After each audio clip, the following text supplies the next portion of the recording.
de um amigo, mas de uma pessoa que é aguerrida, guerreira e que tem no DNA a história de políticas públicas. Não são todos os políticos que têm, vamos dizer assim, uma descendência e uma ascensão a poderem juntos trabalhar por um bem melhor. Eu vou fazer uma abertura aqui.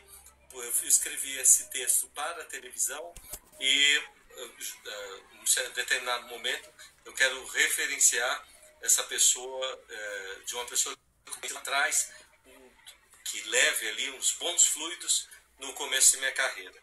E dá boa noite a todos aí. Seja por uma questão de seriedade, seja por patriotismo, seja até por conveniência, São Paulo jamais virará suas costas ao Brasil. Enfrentar, combater, vencer. Mário Covas, cidadão guerreiro que deixou cravado na história da democracia brasileira suas lutas em prol da população carente e seus exemplos de justiça. Mário Covas é o exemplo de líder político focado que combateu o bom combate, que com perseverança defendeu quem necessitava de justiça, administrou com seriedade, foi justo e amou acima de tudo a liberdade e a justiça. Covas nasceu na cidade de Santos e ainda moço foi secretário de obras daquela cidade. Foi deputado federal, por 3 vezes foi preso e caçado na ditadura pelo famigerado AI-5. Foi o prefeito que uniu a cidade de São Paulo em mutirão, o senador com mais de 8 milhões de votos e governador que colocou as contas do estado de São Paulo em ordem e assim foi reeleito. Esta é a história que todos conhecem, mas a verdadeira história de Mário Covas vai além da cronologia dos fatos e da importância dos cargos. É feita de valores que a história não esquece, valores que vão de pai para filho. E falando em DNA, hoje na nossa live eu vou ter a grata satisfação de ter comigo participando Mário Covas Neto, que é vereador da cidade de São Paulo, foi candidato também a senador com 3 milhões de votos e que está no seu segundo mandato. Eu quero ver se ele já entrou e vamos dar uma olhadinha aqui se ele já entrou. E aí a gente já vai, daqui a pouquinho, acabou de entrar. E eu quero só passar, agora que Mário acabou de entrar, fiz um texto, depois ele vai ver nas nossas lives. Tem uma coisa bem interessante que são as frases do governador Mário Covas. No Brasil, quem tem ética parece anormal. Vou chamar o meu amigo Mário Covas, que está aqui, para conversar um pouco com a gente.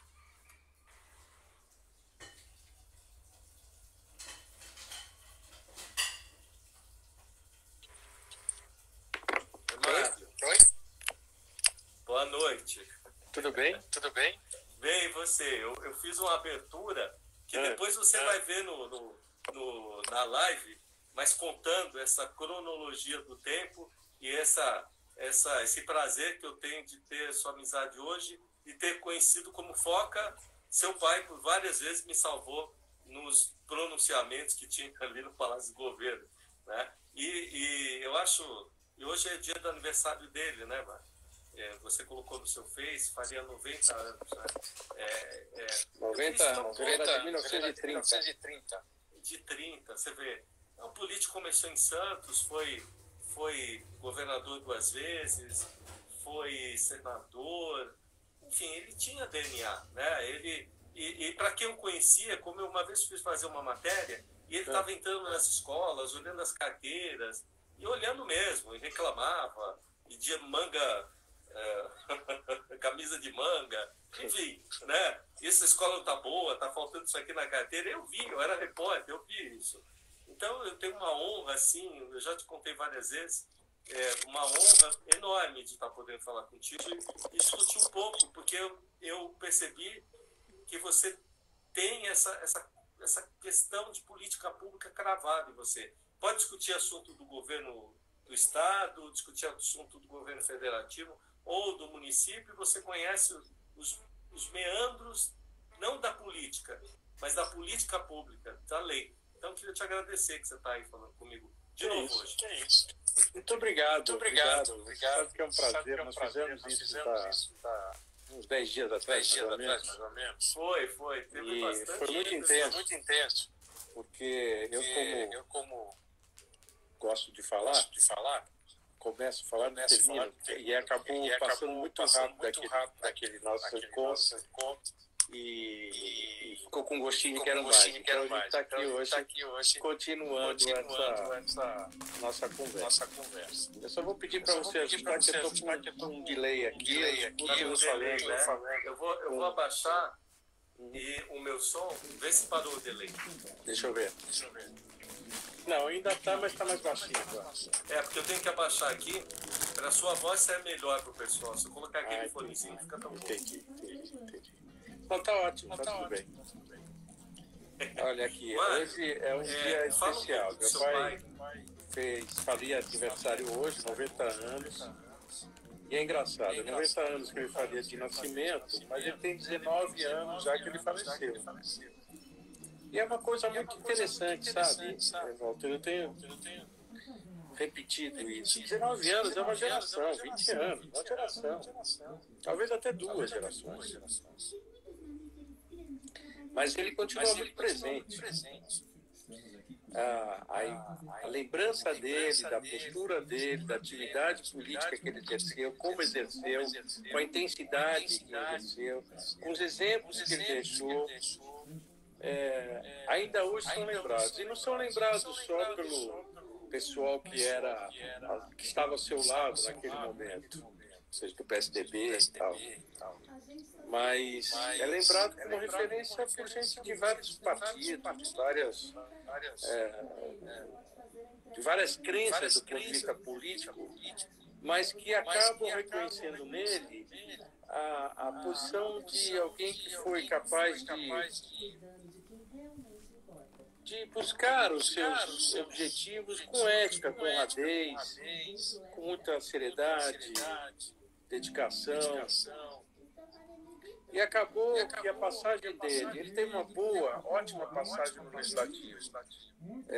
Quando no começo, lá atrás, antes de ser cassado, quando ele se elegeu, ainda com 30 e poucos anos, ele logo foi conduzido para ser líder de um conjunto de pequenos partidos no Congresso Nacional. Naquela época era pluripartidário, e tinha muitos partidos, e ele fez um conjunto menor. Depois de 1964, veio o golpe, enfim, o regime militar, que acabou instituindo aqueles partidos e transformando o Brasil em 2 partidos apenas, a Arena e o MDB. O MDB era o partido da oposição e a Arena era o partido da oposição. E ele, então, em 1965, por aí, portanto ele tinha 35 anos, ele foi guindado a ser líder da oposição. Então, naquela época, um partido que tinha entre os seus membros pessoas como Tancredo Neves, Franco Montoro e tantos outros, tinham vários outros nomes que poderiam ser o líder desse partido, mas no final ele foi. Então ele teve sucesso lá. Depois, na época da Constituinte também, o retorno dele para o Congresso, ele acabou tendo uma função importante na Constituinte como líder do PMDB à época, mas no Executivo eu acho que ele pôde demonstrar ainda mais a sua atuação como parlamentar público. Ele acabou fazendo com que fosse um exemplo, seja na época que ele foi prefeito, seja na época que ele foi governador, que foi o último cargo que ele exerceu, mas com exemplo de conduta, com exemplo de seriedade. Eu acho compromisso com a coisa pública, né? O que foi? Ah, tá dando muito eco. Estão falando aqui, alguém mandou aqui que estava dando muito eco. Eu acho que a mesma coisa tem outras pessoas. Enquanto você está aqui, eu vou ter que botar de novo esse negócio. Instagram, coisa terrível, viu? Mas eu vou colocar, você vai falando, Mário, que eu vou dar só uma... Não, aí vai acabar seu eco. No fundo, é um pouco para dizer isso. É incrível como, passado esse tempo todo, ainda ele é muito forte. A presença dele como exemplo, volte e meia isso. Com coisas que ele falou, coisas que ele fez, algumas coisas que são saudadas até hoje. Então, coisa como algumas, assim, que o governo do Estado, por exemplo, fala como excelência do serviço do poupa-tempo, por exemplo, que é muito bem avaliado, acabou o eco, tá? Que é muito bem avaliado pela população, e foi uma coisa que foi criada lá, quando ele foi governador. O Bom Prato é uma coisa que foi criada lá, quando ele foi governador. Melhorou o eco. Existe uma... Oi? Tinha parado. Parou. Então, esse tipo quer dizer, pegar um Estado que estava realmente com uma dificuldade financeira terrível e começou a cortar na própria pele. É muito difícil para um dirigente público não cair na tentação de fazer média, seja com funcionalismo público, seja com fornecedor, seja com quem for. E ele não, ele fez todo um trabalho lá no primeiro governo primeiro mandato do governo do Estado. Ele fez todo um trabalho de recomposição das coisas. Você tem uma ideia, era até compromisso de campanha dele acabar com o Banezer. Banezer naquela altura tinha 30 mil funcionários. Banezer era uma empresa vinculada ao Banespa, que era o Banco do Estado. E era, na verdade, uma forma que se encontrou à época anterior a ele, de você criar uma empresa e poder pagar um salário tal qual o salário da iniciativa privada, mas para pessoas para exercerem funções públicas. Então você via assim, pessoas que tinham um cargo melhor no Estado, um cargo de confiança e papapá, eram do Banezer. Isso para não falar da quantidade enorme de pessoas que só estavam registradas lá, mas eram funcionários fantasma. Então ele cortou com 30 mil empregos de cara, 30 mil posições de cara, acabou com o Banezer. Empresas de mão de obra terceirizada foi acabando os contratos. Cada um das obras que tinham centenas de obras, sei lá, milhares talvez, não sei, um monte de obras que estavam pela metade, ou melhor, estavam ainda em fase de construção, de fazer, algumas muito no início, outras já quase no final, outras no meio do caminho, e estavam paradas. Porque obra parada significa o seguinte: o dirigente público não tem, ao não inaugurar, não tem que ter os insumos, os funcionários, etc. Então deixa ela parada. Fez a propaganda na hora que implantou, chamou, fez imprensa, fez festa, disse que aquilo lá era um novo equipamento para o país, para a cidade ou para o Estado. E, na verdade, com a palavra no meio, porque não tinha condições de fazer aquilo ficar em pé. Ele encontrou, se não me engano, 18 hospitais no Estado, na região metropolitana aqui, inacabados. Bem, como você tinha uma quantidade de obras assim, ele tomou um princípio seguinte: eu não começo uma obra nova enquanto não terminar as que estão aí. Mas para terminar as que estão aí, ele precisava de dinheiro. Bem, então vamos fazer o seguinte: primeiro vamos reduzir o custo dessas obras. Então chamou cada um dos contratados pelo Estado e disse: olha, você ganha a obra, e dizendo para praticar um preço de 1 milhão, sei lá, número qualquer. 1 milhão, você já fez aqui. Primeiro fez as obras que estavam mais de 50% feitas. Então, deixa as que tem muito por fazer, vamos começar por as que tem menos para acabar. Então, falta 50% da sua obra, você teria a receber, concluindo a obra, R$1 milhão, mas é o seguinte, eu quero que você me dê um desconto de 30, 25, 30%. Aí o cara fala, mas por que eu vou dar o desconto? Você vai me dar o desconto porque eu vou te pagar em dia.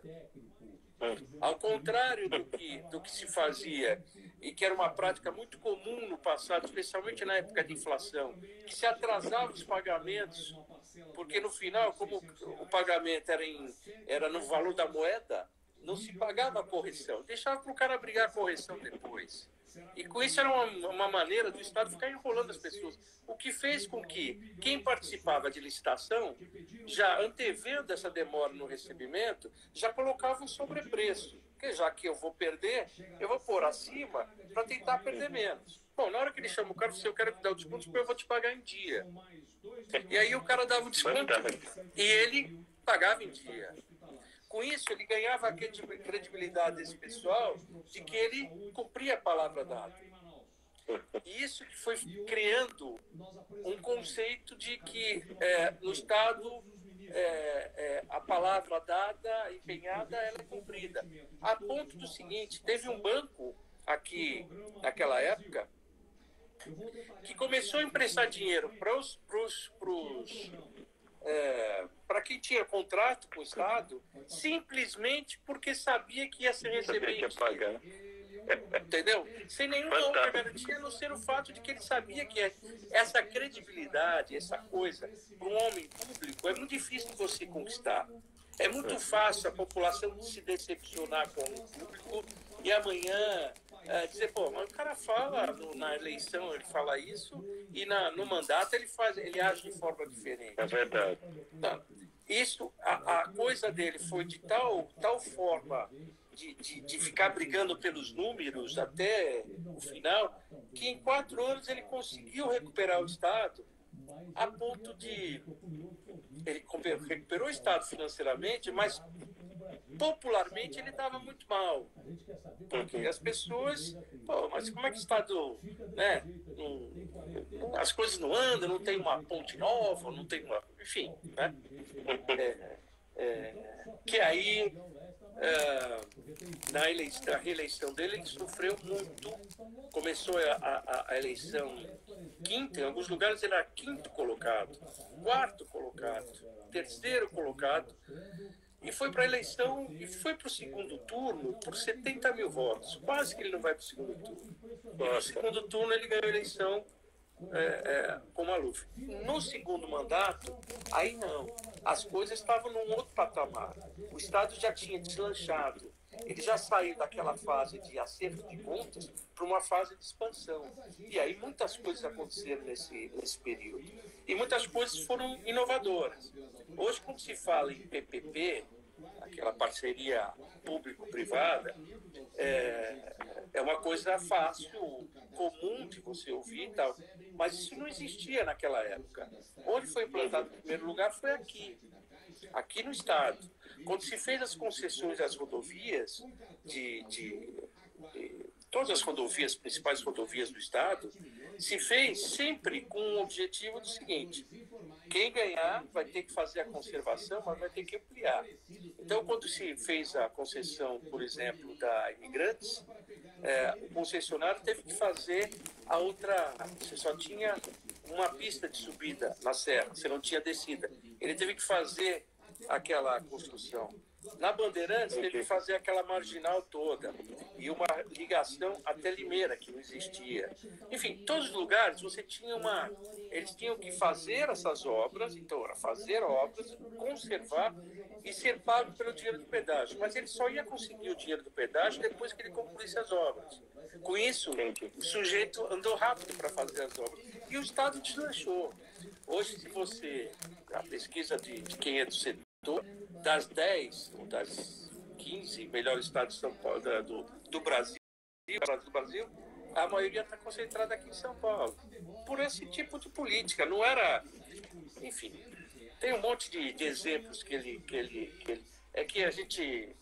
Eu vou me lembrando das coisas e vou falando, né? Enfim. São fantásticos, né? Porque assim, o que se tem, você fala, muito é crítica, né?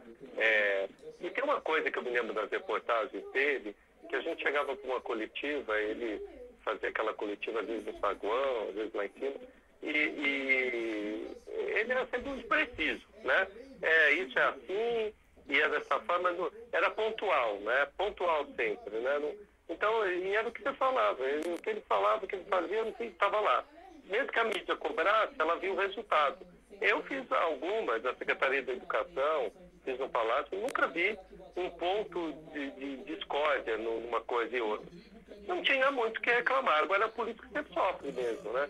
Eu hoje vi, por curiosidade, alguns vídeos seus também, com a Maria Lídia e tal, e vejo que esse discernimento é muito parecido com ele, assim. E tem uma hora que a Maria Lídia pergunta assim, não, mas você conta com o nome do Maricova? Eu falei, mas por que não? Eu achei bonito aquilo. As pessoas costumam negar as coisas, e você tem um nome, não só o nome, você tem atitude igual, com muito discernimento. Eu não estou fazendo uma razão de seda, mas assim, naquela época você era candidato a senador, e você falava, não, olha, eu tenho chance.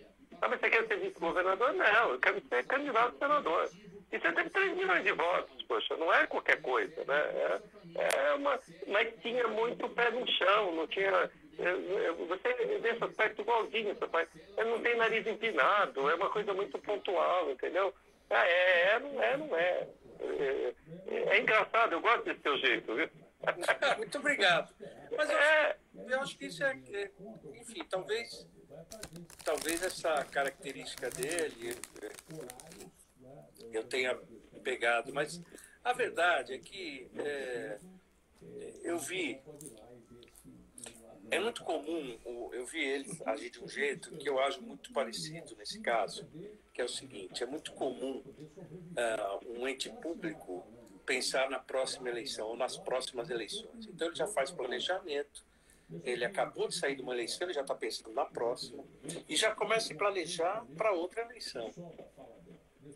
Muitas vezes o sujeito cai na tentação, o sujeito assim, na tentação do seguinte, bom, mas para atingir esse objetivo, eu preciso ampliar o meu eleitorado, porque o meu eleitorado que me permitiu chegar onde estou não é suficiente para o meu próximo lance.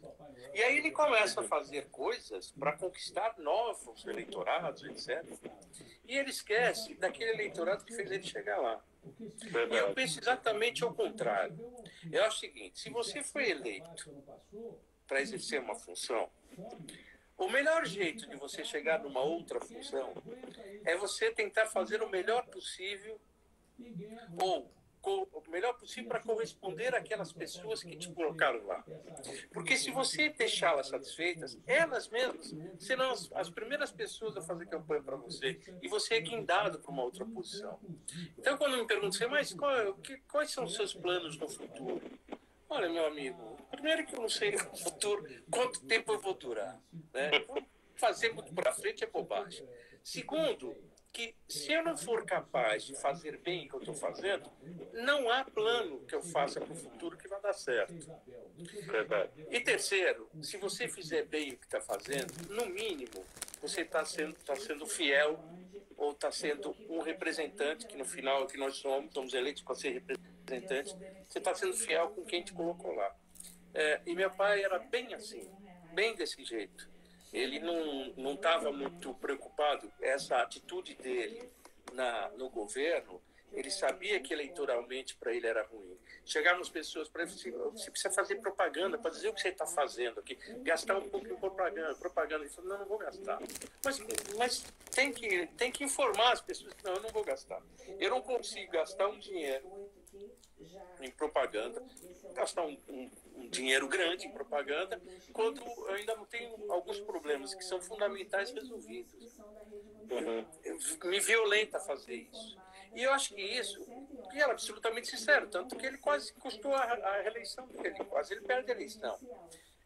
Mas isso tem todo um sentido de formação, de achar que as pessoas podem, na medida da atitude dele, reconhecer essa atitude como uma forma mais correta de conduzir as coisas. Eu acho que esse tipo de comportamento é que faz com que ele tenha essa memória tão viva até hoje, né?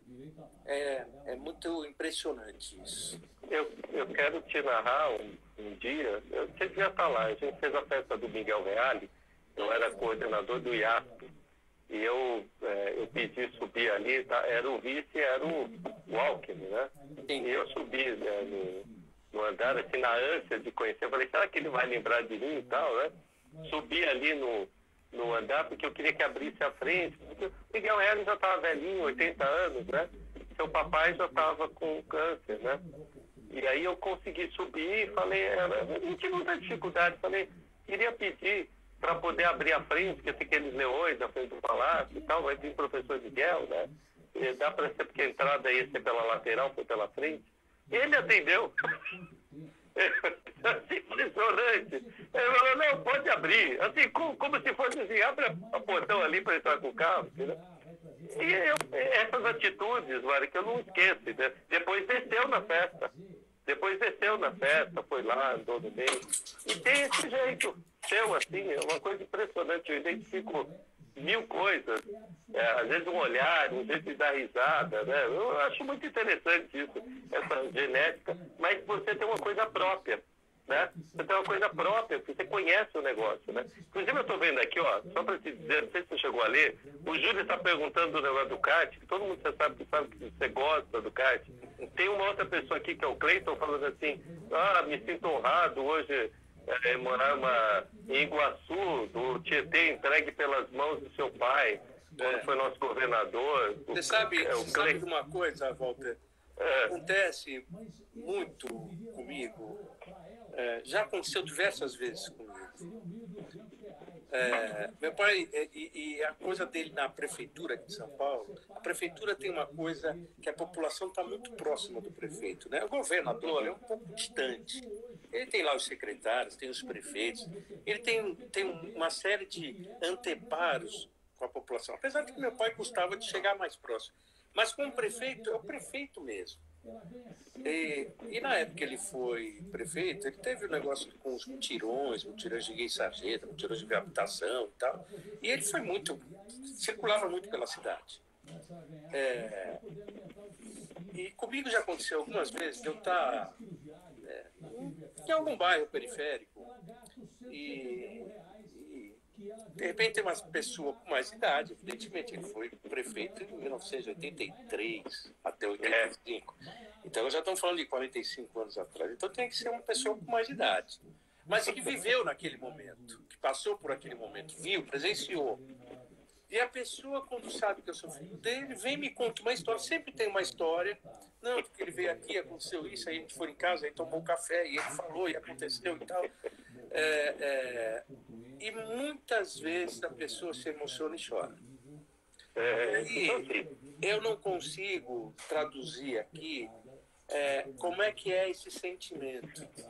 Porque é uma coisa absolutamente espontânea, uma coisa de uma identidade pessoal, uma identidade que ultrapassa qualquer coisa. Você imagina eu como filho, o tamanho do orgulho que eu sinto disso, né? É muito gratificante. Eu tenho uma história ótima com ele, Mário. Você sabe do saguão, já te contei, né? Ele botar aquele curral de repórter, a gente está vendo aí, o Foquinha, a mamãe falou, vai falar com o governador. Mamãe fazia reportagem com ele. Ela era da Gazeta, vai fazer. Foi a única vez que eu tive minha mãe de chefe. Eu falei, vai fazer com o governador. Eu me postei atrás, eu falei, não vou conseguir chegar, tem Globo, SBT, tá todo mundo lá na frente. Aí o meu cameraman disse, não, o Mário vai vir por aqui. Eles eram amigos, né? Ele era enorme, meu cameraman, chamava-se Antônio. E naquele tempo as câmeras eram desse tamanho. Eu estava ali do lado e tal, e eu fiquei, ele falou, fica aqui. Aí todo mundo pensou que ele ia descer numa escada, ele desceu atrás de mim. Aí falou assim, garoto, você se deu bem hoje, hein? E veio falando comigo. E eu com o microfone na mão, até a turma. Os caras da Globo, puta, eu lá, governador, não sei o que, tal. Chegou lá, ele falou, bom, falei tudo pros senhores. E foi uma arrancada na minha vida, porque eu falei, pô, você conseguiu uma exclusiva com o governador eu falei, não, ele estava atrás de mim, ele veio falando, eu só... Ele lembrava assim, então e eu vou lhe dizer o que traduz isso. A gente se sente muito profissional quando chega perto de si e fala, puxa, ele me deu uma luz, né? Poxa, o garotinho estava lá com o microfone que era maior que eu. E aí ele vinha conversando assim, com aquele jeito dele e tal. Eu tenho umas histórias assim, eu posso dizer, eu tenho orgulho, fico emocionado. Cheguei lá para minha mãe e falei, nossa, fiz uma exclusiva sozinho com ele andando. Você imagina os repórteres como é que ficaram, né? Pô, imagina o tamanho do seu ato, aquela experiência, né? Eu saí quase que aquela escada lá do palácio, quase que eu não via, de tanto que eu estava... Mas eu fico muito feliz, assim, de ter... Você é uma pessoa também desse jeito. Eu fico bravo, às vezes, com as pessoas que falam coisas... Tem gente que nasceu para a política pública, está ali para fazer benefício ao próprio, que nem aquele trabalho que você tem, desses materiais que você usa reciclado, para poder a pessoa fazer a moradia dela. Tem coisa que ninguém pensou antes, foi vocês que pensaram, né? E as comissões do ESOG, que você está... Né? São coisas que hoje, inclusive, na abertura eu falei, poxa, ele foi lá no AI-5, ele sofreu como minha mãe sofreu. E hoje estão falando que querem o AI-5 de volta. Quer dizer, é só quem não viveu nisso. É só quem não viveu. É só quem não viveu. É uma coisa impressionante, Mário, que está acontecendo, porque, inclusive, eu vi um cidadão hoje, que disse que vai ser candidato a prefeito, falando que tem que ter uma intervenção militar. Eu fui militar, nem eu quero uma intervenção, entendeu? Então, são coisas... Eu diria que nem as Forças Armadas hoje querem isso. Ninguém quer isso, ninguém quer o Brasil. Esse é o tipo da coisa que você entra e depois não sabe como é que sai. Não. As Forças Armadas, inclusive, demoraram muito tempo para sair porque não conseguiam fazer um processo que fosse um processo natural. Aliás, esse país tem essa coisa de pródiga, né? Ele consegue fazer uma revolução, como fez em 64, uma revolução, um golpe, né? Sem tiros. Sai disso para um processo democrático sem tiros, sem guerra, sem briga. O que é fantástico. Agora, depois que eles conseguiram sair, você acha que eles têm vontade disso de novo? Não creio nisso, não creio mesmo. Mas, meu amigo, você fez umas perguntas que estavam... Aliás, você fez umas perguntas para mim de alguém que tinha falado alguma coisa. Foi. O que era? Então, teve o Cat aqui, que já é a segunda vez. Eu vou até falar o nome, peraí, deixa eu falar o nome. Tem o Cleiton aqui que falou, que eu preciso falar, a pessoa escreveu um texto bonito, a Luiz Cade, saudades desse grande homem, saudades do Mário Covas, aí tem aqui para ti, deixa eu ver do Card, quem foi que falou do Card aqui, já é a segunda vez que entra, vou pedir para ele repetir aqui, já é a segunda vez, nossa, tem bastante gente, hein? Eu tenho uma coisa que foi sempre uma paixão na minha vida, que era a competição de veículos a motor, especialmente de kart e de carro. Do kart é a fase que eu fiquei mais próximo do meu pai, assim, na relação pai e filho, porque foi exatamente o período que ele estava caçado. Ele caçado significava o seguinte: você imagina para um homem que vivia a política 24 horas por dia, sem impedido de manifestar qualquer opinião política. Ele não podia participar de discussão, de reunião política, ele não podia ser candidato, ele não podia votar nem ser votado. Enfim, durante 10 anos ele não podia fazer nada disso. Durante esse período, que foi de 69 a 79, em 1973 eu comecei a correr de kart. Então aí eu tinha lá 13 anos de idade, comecei a correr de kart. E ele começou, ele não foi na minha primeira corrida de kart, mas depois em todas as outras ele foi. A cada 15 dias mais ou menos tinha uma prova e ele me levava, voltava, eu era menor de idade. Ele que dirigia o carro, o cartódromo, tudo. Não só em São Paulo, como em Campinas, como em outros estados. Enfim, a gente corria e eu então corri de 73 até 78. Até fazer 18 anos. Quando eu fiz 18 anos, eu fui correr de Fórmula Ford. E até 1980 eu parei de correr, que foi uma época em que eu tinha que definir a minha vida se